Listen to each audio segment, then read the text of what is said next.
Hi everybody, Sailor Moon here, and today I'm going to do a review on Money in the Bank. Now, Money in the Bank started out with a kickoff show, or the Money in the Bank kickoff, with Jimmy and Jay Uso versing the Shield, Seth Rollins and Roman Reigns for the WWE Tag Team Championship. Now, this was a really good match. You know, both Jimmy and Jay Uso and Seth Rollins and Roman Reigns, the Shield, work very well together. Now, I know that people are going to complain and people are going to say that no one cares about tag team wrestling or tag teams anymore, that these tag teams are just thrown together and they aren't real tag teams, whatever they're going to say. But I still enjoyed the match.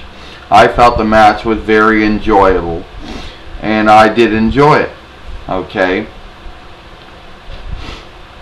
There were a lot of close false endings, I guess you would call it, in this match. False falls. That would lead you into believing that Jimmy and Jay Uso had the number of the Shield, Seth Rollins and Roman Reigns, but at the end, it would be the Shield, Seth Rollins, and Roman Reigns that would defeat Jimmy and Jay Uso and retain the WWE Tag Team Championships. That was the Money in the Bank kickoff. The first event for Money in the Bank was the SmackDown Money in the Bank match that consisted of Dean Ambrose, Damien Sandow and Cody Rhodes, Tony Osaro and Jack Flagger, and Fang Tango and Wade Barrett. This was a really good really good Money in the Bank match with, you know. And I know a lot of people are going to complain and everything about the matches, about how there's a bunch of ham and eggers, a bunch of low carders, and no one's going to care, and it was a waste of time, they're going to say. But I felt it was really good. There were a lot of good things in it, like Dean Ambrose taking a ladder and knocking everybody down, wearing the ladder over his head, like Terry Funk used to do back in the day. Also, Cody Rhodes did get cut open and started bleeding during the match. And no, they did not stop the match. He did get cleaned up after the match, of course, but they didn't stop it.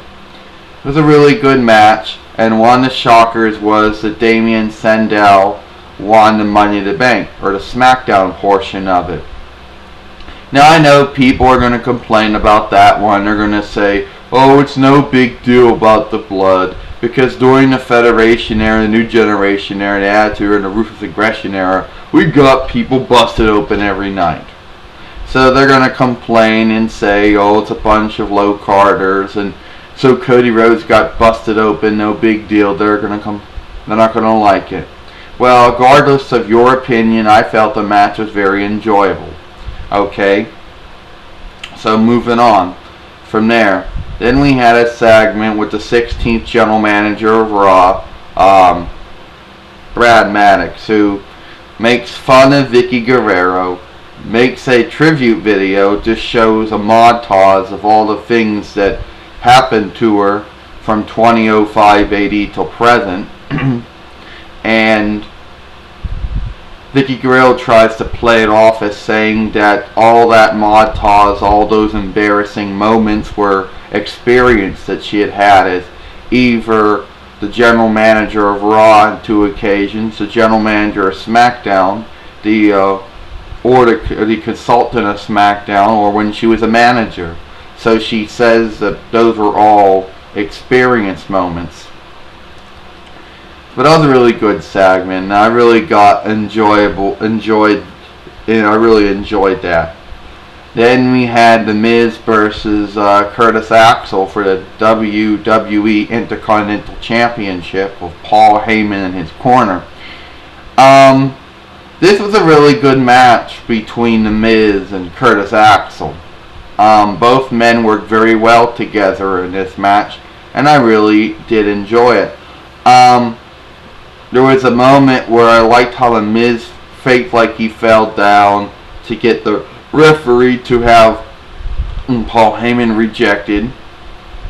And it was a really good match. But at the end, Curtis Axel defeats The Miz and retains the WWE Intercontinental Championship. Now, people are going to complain about that one. They're going to say, they're going to complain and say that isn't like the old Intercontinental Championship matches from the past. But regardless of their opinion, I enjoyed it. Then you had Chris Jericho versus Ryback. And Chris Jericho and Ryback did a really good job in this match. I mean, I really did enjoy Chris Jericho and Ryback, and once again there were a lot of false finishes. Chris Jericho did go after Ryback's storyline knee injury or sprain or whatever it is. This was a really good match, and I enjoyed it. Ryback defeats Chris Jericho. Then you had Caitlyn versus AJ Lee for the WWE Divas Heavyweight Championship. Now people are going to complain. They're going to say that it was a women's match and no one's going to care, and it was boring, and it was this and it was that. Well, I felt this match was really enjoyable. I actually believe that Caitlyn and AJ Lee worked very well together, and I enjoyed this match. And AJ Lee defeated Caitlyn and retained the WWE Divas Heavyweight Championship.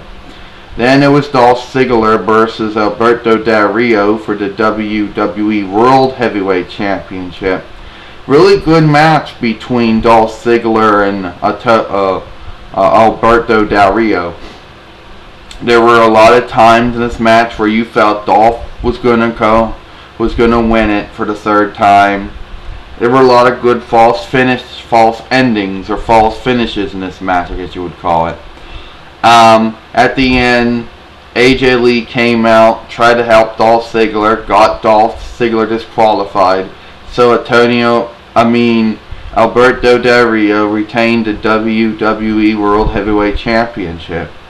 Then it was John Cena versus Mark Henry, and this was for the WWE the WWE Heavyweight Championship.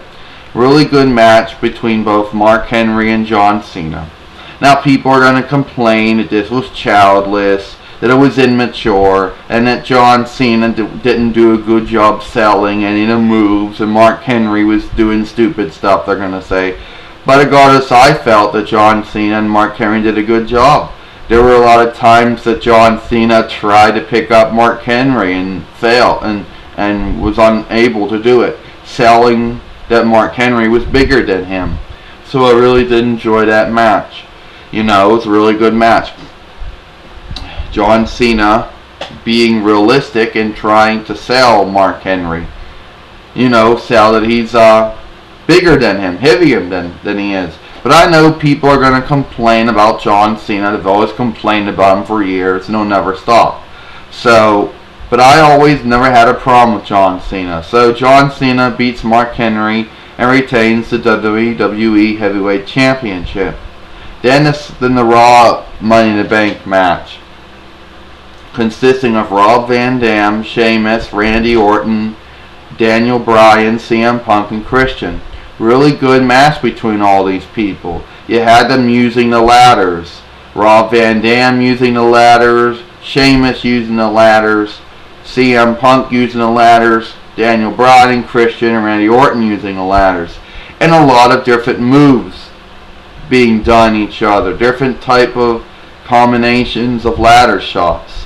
Now, I know that people are going to say, oh, that's no big deal because back in the day we had better ladder shots. And they're going to complain and they're going to say the ladder shots were fake and that it wasn't like how they used to do it back in the old days or whatever, during the Federation, New Generation, Attitude or Regression era stuff. But regardless of their opinion, and they're entitled to it, but my opinion is I really enjoyed the match. I felt this match was very enjoyable, and I was surprised that Paul Heyman turned on CM Punk and that Randy Orton won the Money in the Bank for this Raw portion. Well, that's it. I'm Sailor Moon, and I hope you and I enjoyed Money in the Bank, and I'll